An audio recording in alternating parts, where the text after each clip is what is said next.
Temujin, an audio drama.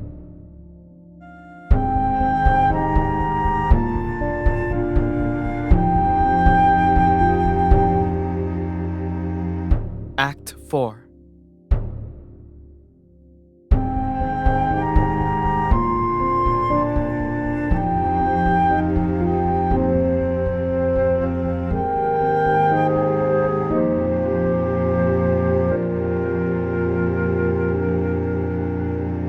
Now, after almost a decade, all the pieces were finally in place. The place in question, my flourishing empire in the Hoelun Valley, not far from the Onan River and my beloved forest. Fertile land stretched from farther than the eye could make out. And people, a united herd the likes of which the steppes had never seen before. Each day we grew in strength and numbers. While we had capable warriors on average, my work courting white-boned aristocrats had not gone to waste. There was now powerful blood in my camp, my blood chiefest among them. Temujin and his family rode at the front of my train, by my side. I saw immediately to his comfort. The finest gears for his wife and his mother, and their very own herding animals. Within 5 minutes of stepping foot on my camp, I had given him everything he ever wanted. And it was a trifle. This is more than we can repay, Jamukha. Is that why you're looking so distressed? Distressed? I'll never have to hunt for a meal again. If anything, you'll finally get to enjoy the sport of it. Like you always have. I've never had anything quite like this. No one ever has. And we've only just begun. Is that the plan, then? An empire to surpass Attila? Attila was short-sighted. Brilliant conqueror, yes, but his empire fell victim to its own size. Domesticated by its own subjects, chewing away at itself from the outside in. This is quite different. There are countless ways for an empire to fall apart, but only so many ways to hold one together. What's yours? The beating heart of Mongol tradition. There'll be no degradation or decay here, no unwanted change. We will force the world to adapt to us, not the other way around. I can't say I know much about Mongol tradition. Let me teach you. Another lesson. I'm not sure what good it would do a scavenger. You are the sworn brother to the most powerful tribal leader on the steppes. Pretty important person to impress. Which is why it worries me that you still look so uneasy. Is it really that obvious? Maybe to the people who know you. Have you been speaking with your wife? Nothing more than small talk. Oh. Is this about the child? Maybe. I don't know. Yes. Do you love her? Yes. With all my heart, yes. But I know how seriously people take family lineage. What people? Everyone. All my life, that's the reason I've been tossed around. Son of the wrong father. And this child, maybe it's mine. I've considered that. It's possible. Or it could be the child of some low-life Merkit raider. Just as likely. How could I put anyone else through that? Least of all Borte. What does she think? She said she'll hear my decision. What are you leaning towards? I don't know. What do you think, Jamukha? As I understand it, you want what's best for this child. Yes or no? Yes. You're right to consider family lineage. Here's your first lesson in Mongol tradition. Lineage is everything. My empire has been built on white-boned men and women whose influence alone has rendered us almost invincible. Remember, If you're playing to win, Bring your best pieces, I remember. I also remember what you told me to do with the rest. your child will be nothing like the rest. What? So long as your family remains in my camp, you will be treated like the nobility you've always been. As my brother, you would be white-boned, and any child of yours would be raised and regarded as a high aristocrat. And if it isn't my child? If you say it is, no one would challenge you. But would they believe me? Who cares? As a man of power, my right-hand man, you could tell people that night is day and they'd adjust their hours accordingly. Did you just offer me a position? Do you accept? I'm running out of ways to thank you. You'll never have to again. I left my new right-hand man to commiserate with his bride. And before you chime in about where I was or where I wasn't, understand that this was my camp. In this place I had 100 eyes, 100 years, trained on my singular curiosity. So it was, hidden. I observed. I'm sorry. So, we're on speaking terms now. I don't know what to say. I left you alone. I look after myself well enough, thanks. You have every right to be upset. Why would I be upset? You all but abandoned your pregnant, recently kidnapped wife to have a good hard think. Doesn't bode well for me as a father, does it? Father? So you're sure? Even That's if... my decision. But I'd like to hear yours. I'm relieved. If you'd taken any longer to make up your mind, I might have had to run back and marry my kidnapper. You wouldn't have really... Would you? No.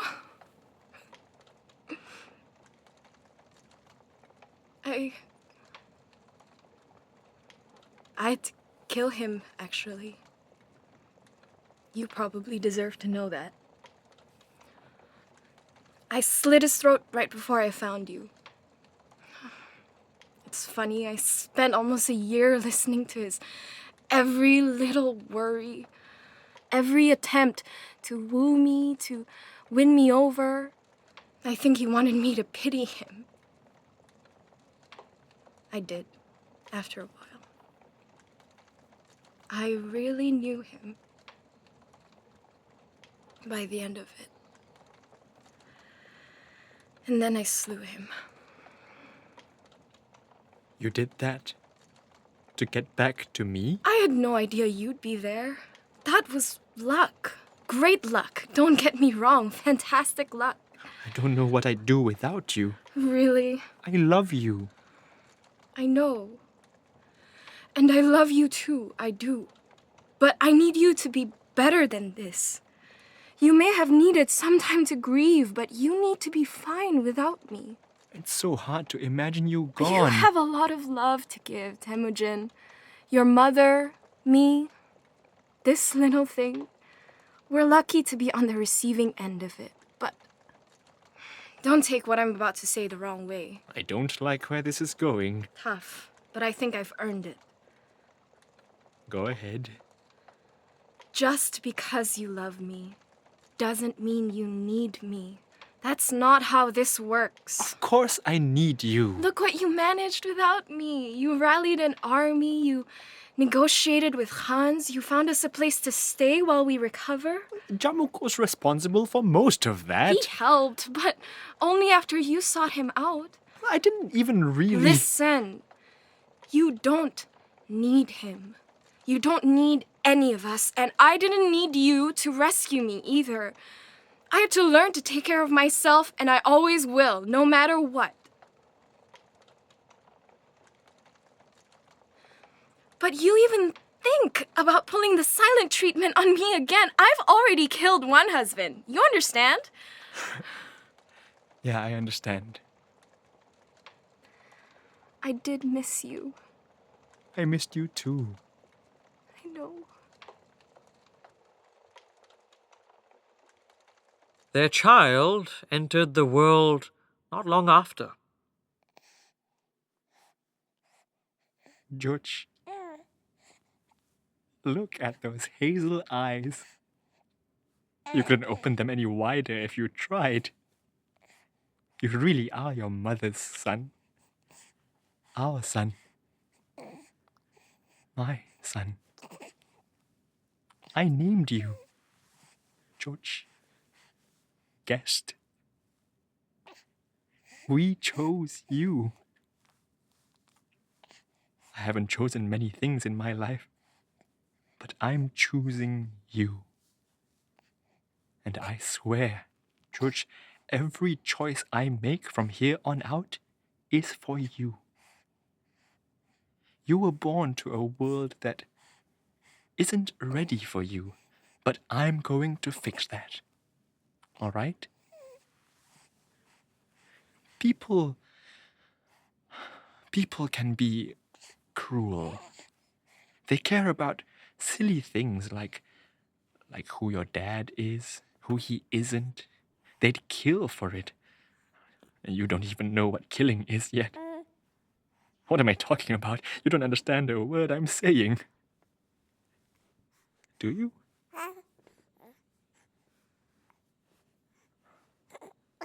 I'm afraid, George. I'm afraid that people still aren't ready for you. I'm afraid I won't be able to change them in time. What else can I do? If I can't change the way they think,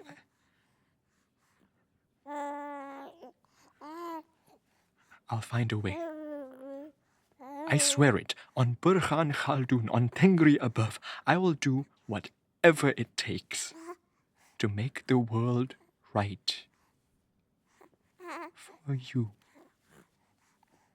So help me, whatever it takes. Jamuk, you want to see him? Did you settle on a name? George. Guest? Whose guest is he supposed to be exactly? Yours or mine? I don't know. A bit of both. Well, I'm honored you thought of me. It's hard not to while we're here. Hey, I'm ready to get to work. Your son was just born. You can take all the time you need. Now it's about time I started earning our right to be here, Jamuk. I'd rest easier that way. All right then. I won't fight you on this. What's the first thing we need done? What, right now? Yeah, try me. I have an idea. Another under ceremony. To formally introduce you to the world as my sworn brother and right-hand man. Let's do it. The festivities were just frivolous enough. Maybe a little more than that. But this was meant to be a statement. All the gold, all the noise served to emphasize the words of the day. This man, Jamuk, is my sworn brother, and I am his. This man, Temujin, is to rule our great empire at my right hand. About the gifts. Beautiful, aren't they? Now don't get me wrong, I could always use a good belt. And all the gold doesn't hurt either. So this works out. It doesn't matter that both of these are technically from you. What's yours is now yours. Cherish it. I will. Here. And yours. And now, the spilling of blood.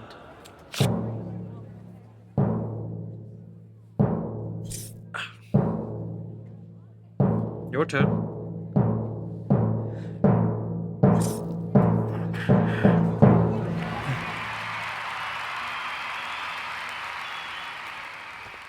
Temujin, a moment? Of course. I know you mentioned wanting to work, but his right hand?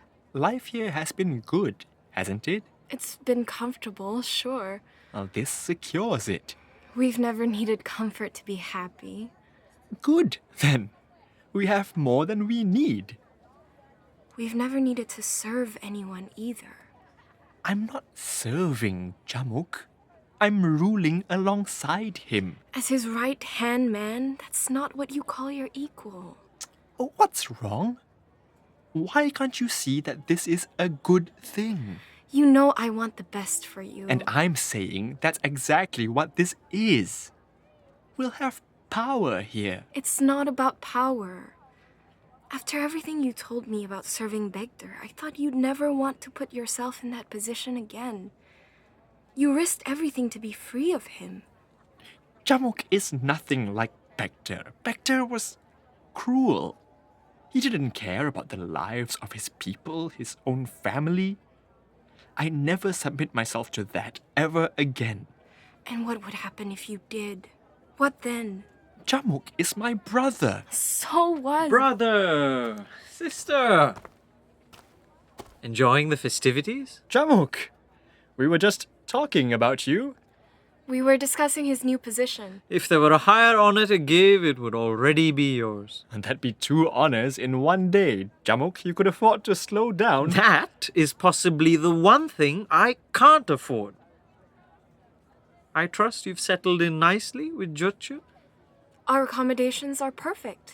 You've really been too kind, Jamuk. Don't you worry. I'll be giving this one ample opportunity to work off his debt. Before then, follow me for a second, Temujin. Hello. So, who's this? This is something I think your family could use. He's a black-boned servant. He can help out with the animals, tend to Jochu, whatever you see fit. Ah, that's... what's his name? Call him whatever you'd like. But don't get too excited now. No, I'm grateful. It's just... I used to serve the slaves in my father's old tribe. Did I tell you about that? You mentioned you were brought into slavery, the very idea of which is still ludicrous to me. I served them, the slaves. Maybe this will take some getting used to. Take your time with that. Tomorrow morning, we leave for the Onghan's camp. It's time I showed you how a successful empire is run. Thank you, Jamuk. If I could ask, You may. how many black-boned people are there in this camp? I honestly don't know. More than you'd think. But it's not worth thinking about, Temujin. No, yeah, you're right. Just rest. We'll be at the court by evening. And don't forget your, Yes. Come along. There were warning signs that early on. I didn't pay them much heed. There was reason to celebrate, and I was still consumed by the sense of catharsis that comes with rewarded patience. My empire was nearing its end. It felt like it had just begun. Jamuk! And, Temujin, was it? Yes, great Han, at your pleasure. Wonderful. I sent for you to follow up on the, Mirkid issue. Our reports estimate roughly 300 of them were killed in our raid. We could have gotten more, but a sizable number fled when they saw us approaching. Wonderful. Wasn't the point of the raid to rescue Borte? That's not how we sold it. I want to make sure their spirits remain, how shall we say, adequately crushed. Can you help me with that, Jamuk? Certainly. Sir, may I ask a question? You may. Do you hate the Merkid? Well, I don't hate anyone. You see, I'm a practicing Christian, and I make it a point to think the best of those who have wronged me in the past, even if they kidnapped me into slavery for several long, pain-filled years, or any other such sin. It's important to forgive, you see. My father's tribe did the same thing to me. Yeah, well, I'm sorry to hear that. I'm sorry it happens so often. It's exactly the kind of thing Jamuk and I are looking to put an end to. Careful. Don't speak for the both of us. I appreciate the, sentiment. Genuinely. But the current matter has nothing to do with my emotional disposition towards the Mirkid. Quite right. It is only quite simply the fact that they are a foul plague upon these lands and someone ought to put an end to their nonsense. Their attitudes and habits are poisonous. That's all. Not emotional in the slightest. Quiet. I mean it. What do you propose, Jamukha? They're spread out over too wide an area at the moment, so routing them in one swoop isn't an option. What's worse, if we drag out our fights for too long, they might use that momentum to gain support and rally more tribes against us. So we can't afford a skirmish. But I offer you an alternative. Fear. Go on. A singular attack with a strong message. As a Christian, O Han, you may not be aware of our people's belief in the unity of body and spirit. I am somewhat aware. You could refresh my memory. We believe that our spirits, our very essences, are one with our body, down to the way we smell. This is why we refrain from having blood spilled in close-range combat, why we stick to long-range battles and our arrows. It is, in its own way, a form of respect. Now, you asked me how we could break their spirits. I did. I say we break their bodies. What? We round up a large enough group of their black-boned and lowest-born, and we tear them apart. We slice off their heads and limbs and spread word of what happens to Mirkid who step out of line. Only their lowest born? It's important we hurt them hard enough to send a message, but not to the extent that they would seek retaliation. No one would miss a herd of black-boned servants, though they would most certainly fear sharing their fate. Jamukha, I don't know. Now, Temujin. I don't know about You. this plan. You have doubts? Did he discuss them with you? Forgive us, Ong Han. It's his first time in a room like this. No, it's just... I mean, if we disagree with Mirkid rule, why go after their lowest rungs? What would that really change? Why not do away with their decision makers? The people most responsible for their poisonous disposition? Well, Is that possible? A targeted strike at their elite class? Not to my knowledge, Ong Han. Unless Temujin knows something I don't.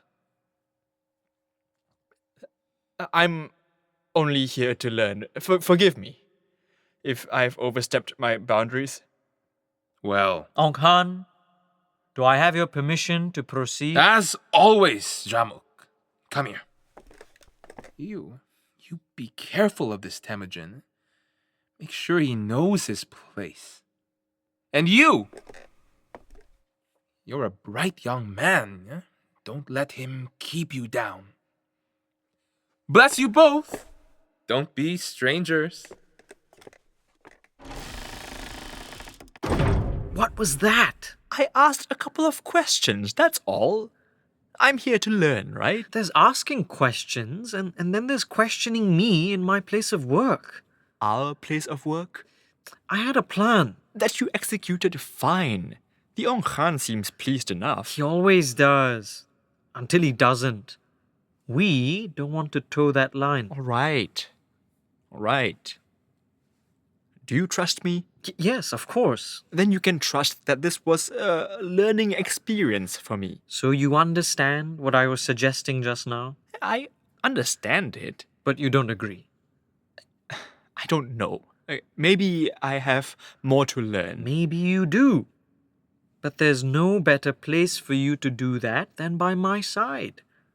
Watching, listening, learning. I do believe that. Still. Are we done here? I'll meet you outside. I know what you might be thinking. That this, the moment of our first real disagreement, marked the beginning of the end. That I never truly forgave Temujin for challenging me, much less in front of the Ong Han. This couldn't be further from the truth. The man in that room spoke of rooting out the heart of all evil, however unlearned he seemed to me at the time. That was not the voice of a scavenger. It was something more, something I had caught a glimpse of when we were still just boys. And once I had purged that transient feeling of shame, I was ecstatic. He and I continued making trips to the Yonghan, conducting raid after successful raid on his behalf, further solidifying our place in the annals of history. I basked in that feeling. I cherished it, knowing full well it would not last.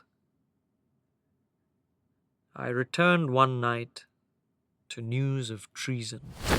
I almost shot him. I was one step away from my boat, and he had followed me all the way back to my ger, peeking at me from the side, trying to get a look at my face. You'd never seen him before? He was black-boned, I could tell that much. Dressed in tatters, fidgety, the type of person with nothing to lose. The type of person with nothing to gain by hurting you. I know that. I mean, I know that now. It was instinct. But you didn't shoot. No, I hesitated. It's good that you still have your guard up. I don't know how you lived your whole life like this. I really can't imagine. You'll find out for yourself. How did you deal with it? You'll have to be more specific. You know, the feeling that every terrible thing beyond your control, that it could all happen again when you least expect it. You prepare. But how do you even... You can't actually prepare for any of it. Not really. But if you're going to be afraid, you might as well wring some motivated work out of it. Better than sitting around shivering anyway. Productive fear. Sure. And what did your poor black-boned visitor want?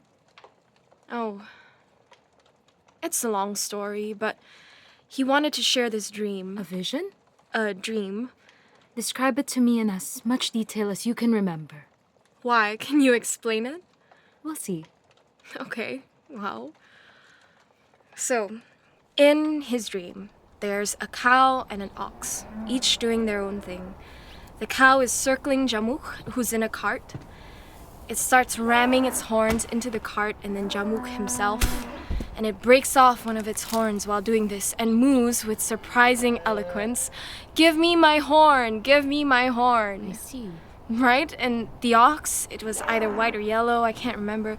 It takes Jamukha's cart and drags it to Temujin. This one moves. Heaven and earth agree that Temujin Khan should be the master of all nations. Fascinating. So you know what it means? Division? Not at all.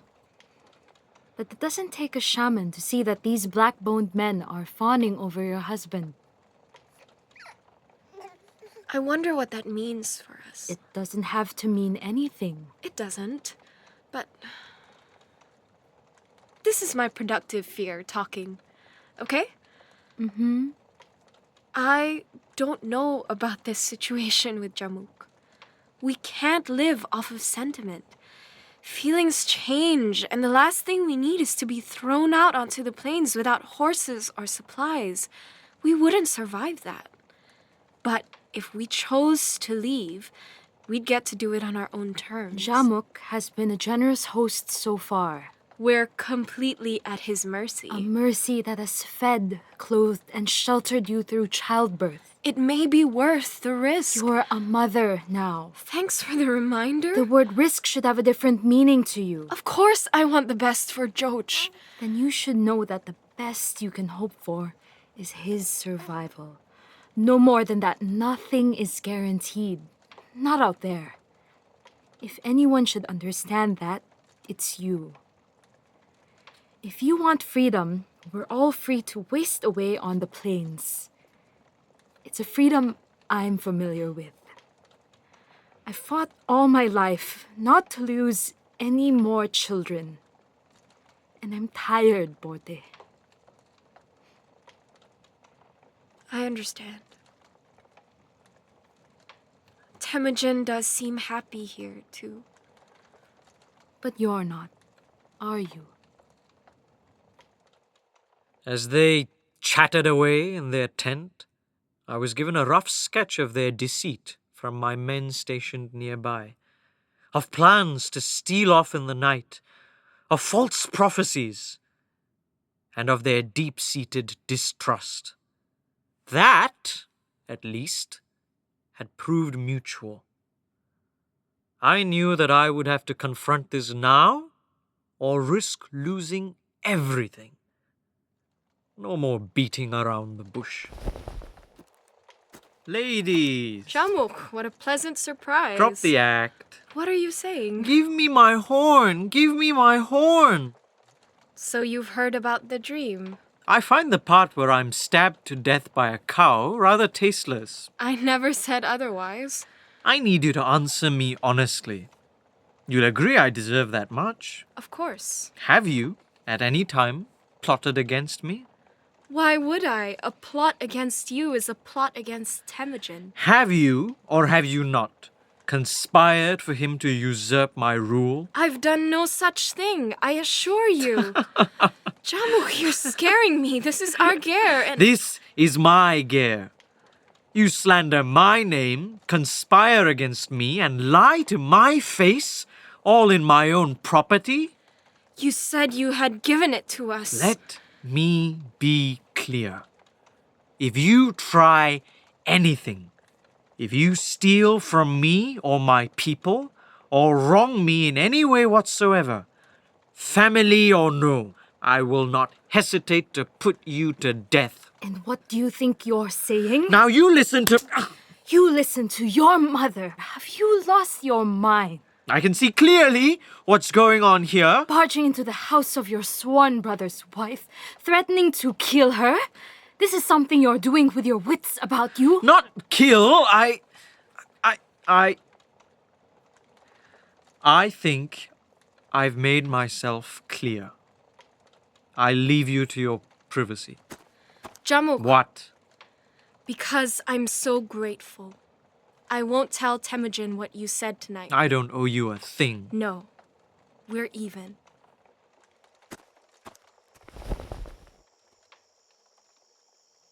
There was no coming back from that. She would remain quiet, yes, but the instability. That was the end of that dreamlike state. That fantasy that everything might turn out all right. Just this once. I'm not proud of how deeply this unsettled me. What happened next was perhaps a tragedy of poor timing. Temujin came to see me later that very night, after the incident at his wife's gear. Gotcha. What? Not sure if I can still redeem that hunting lesson. No. No, forgive me. I'm a little on edge tonight. What is it? I was wondering if I could talk with you. What about? These past couple of months have been unlike anything else, Jamukha. If you're here to thank me, I've already told you there's no Actually, need to... I've brought some proposals. I've been doing what you said, just watching and listening. I think I've picked up on some areas where we could be doing better. Oh, have you? Yes. Excuse me. Hadan? Sir. This is... Oh, sorry. Hadan is the man you suggested I employ. Employ. He tried his hands at a number of things, and we've discovered that he's an excellent cook. It doesn't hurt that he loves doing it. Here, he's brought some snacks for you. Enjoy. So, you have your slave cooking for you. That's good. More than that, we've discovered what he's good at. I wouldn't discount the work of a good chef. My father was poisoned, you remember? Now, the work he's been doing has justified a higher quality of life than we had initially afforded him. You have a point. I think. maybe we've been going about this all wrong. If by we, you mean century after century of steppe Mongols. Yeah, I do. I've been thinking a lot about our plan to change the world, Jamuk, and it just seems like hewing strictly to tradition isn't the quickest way to do it. What do you propose then? Restructuring our society. Ground up. Screen people for skill, not bloodlines. Have people that we trust do what they're good at, instead of rewarding layabouts for popping out of the right wombs, calling them... White-boned? Aristocrats? Yes. Temujin, this is Yes? ludicrous. I can't believe this. Wait, what can't you believe? What did I tell you? Your first day here. We have one thing going for us. One thing that will keep this empire from the brink of collapse, where all others have failed. Tradition. Tradition.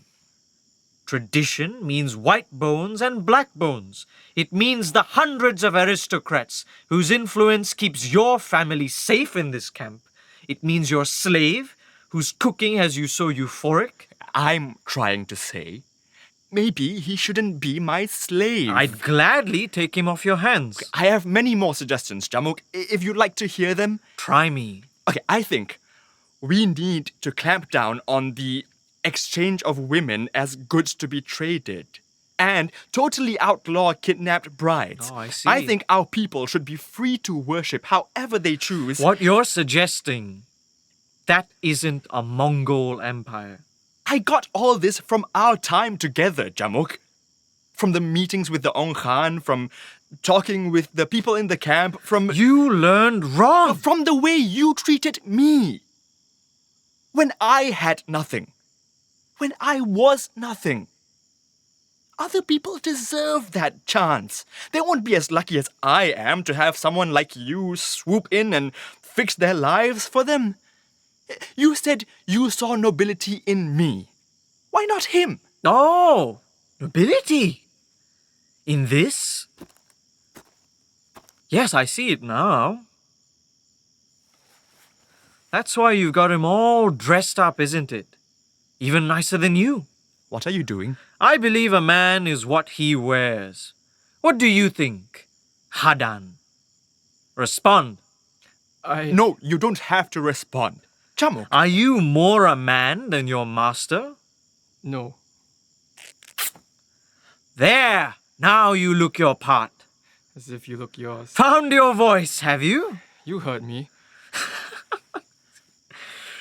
Quite the tongue on this one. As ill-fitting as his robe was. You wouldn't. I'm not afraid of you. He's forgotten why he should be. Let me teach you. This has gone too far, Jamuk. I agree.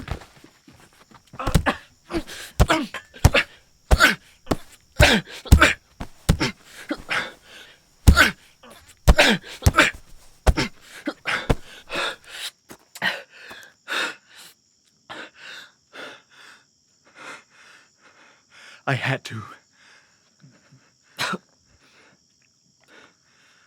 Oh, Temujin. What? During our next visit to the Khan, wait outside his court for me. You can't be serious. Whatever is in your system, you need to let it pass. I'm sorry, Jamuk, but I refuse. We are in this together. You are my right-hand man. Remember that. I see. Don't take it too hard. You have a lot left to learn. Sure. Good night, Temujin. I'll see you, Jamuk. And there it was. The end. Temujin walked into Borte's tent. Instantly, I scrambled my personal guard, had them on standby. Just in case. I stood watch all night, waiting for him to prove the worst part of me right. Sure enough, in the dead of night, barely visible to the world, Temujin moved his family, and as many of his animals as he could tow along, off into the distant plains. And as they trudged along in this dark and dreary pilgrimage of theirs, the most remarkable thing happened. Others around them, hearing the shuffling outdoors, noticing who it was that was leaving, scrambled to follow. Can you imagine? I would later learn the exact answer to Temujin's question of just how many black-boned members of my tribe there were. They sauntered slowly enough that a team of my best archers had time to set up a perimeter around them. Unseen, steady aim. Within seconds, I could have laid waste to them. The edge of my lips itched, ever so ready to speak those few words that would have protected everything I spent my life building. 3 words. Kill them all. And the world would be mine. Heavens, that moment refused to end. The choice lingering, offering itself up again and again and again, and each time the end result was the same. Mark this. I allowed Temujin to live, fully aware of everything I had given to him. A man with an ambition that I had personally seen to stoking, with resources that I helped him cultivate, with people who had once pledged their loyalty to me. Here were the seeds of your proud Mongol empire. And there I was, the gardener, lost in the weeds.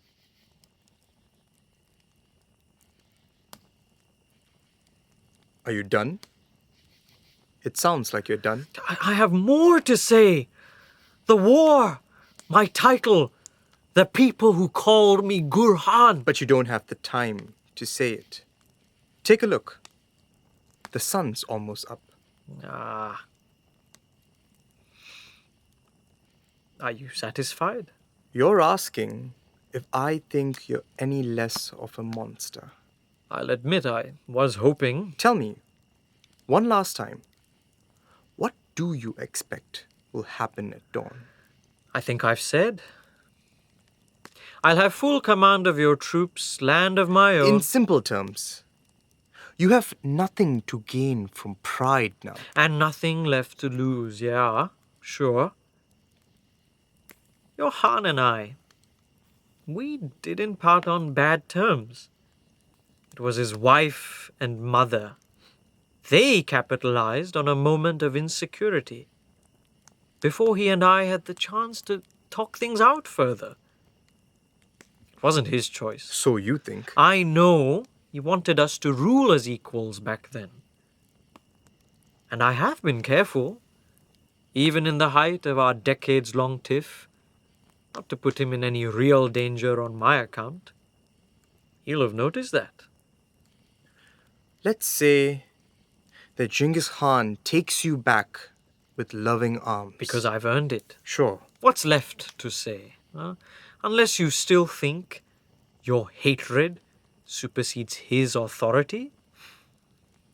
I don't hate you. There you go. How could I? It sounds like you had no idea what you were doing. It's pathetic. I did what I had to do.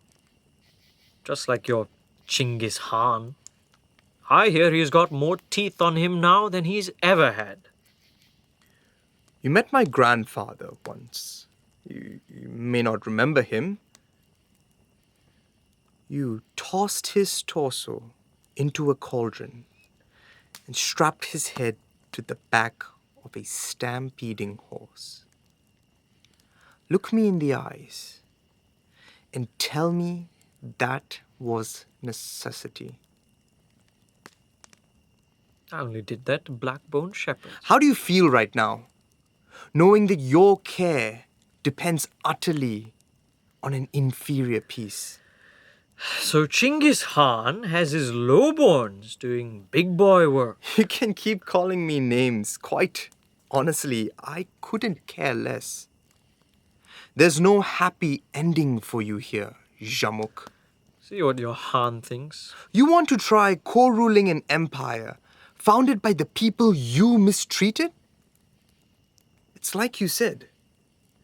There are 100 ways an empire can crumble. What the people think, that won't matter if they're given an order. The people matter to him. That's why he still has any. I matter to him. So you'd have him choose between you and his empire. He'd make it work. If you really loved Genghis Khan, maybe you'd be a little less keen to bring him down with you. None of this would have been possible without me. Maybe so. I was good to them too. I was good. You didn't care about any of them. Not really. That's what you think? That's what everyone thinks. Everyone? Yeah. And they really love him, do they? Almost as much as they hate you. I do have a question. Not a taunt. What a refreshing change of pace. Why tell me all this? Because it wasn't to prove that Genghis Khan loves you. What other reason could I have? I don't think you were doing this for me. There was still time for a little more, wasn't there? You'd made your point. Maybe so, but there was time. I could have...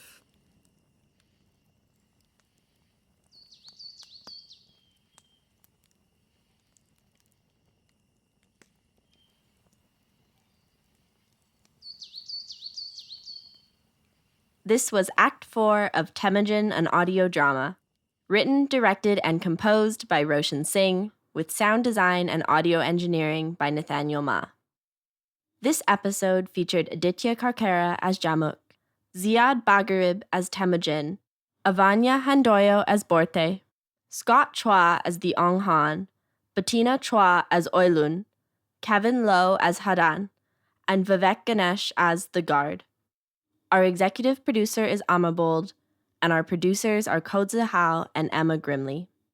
Temujin, an audio drama, was made possible with the generous support of Yale NUS College, the Mongolian Embassy in Singapore, Creatives in Spirit, and all of our crowdfunding backers.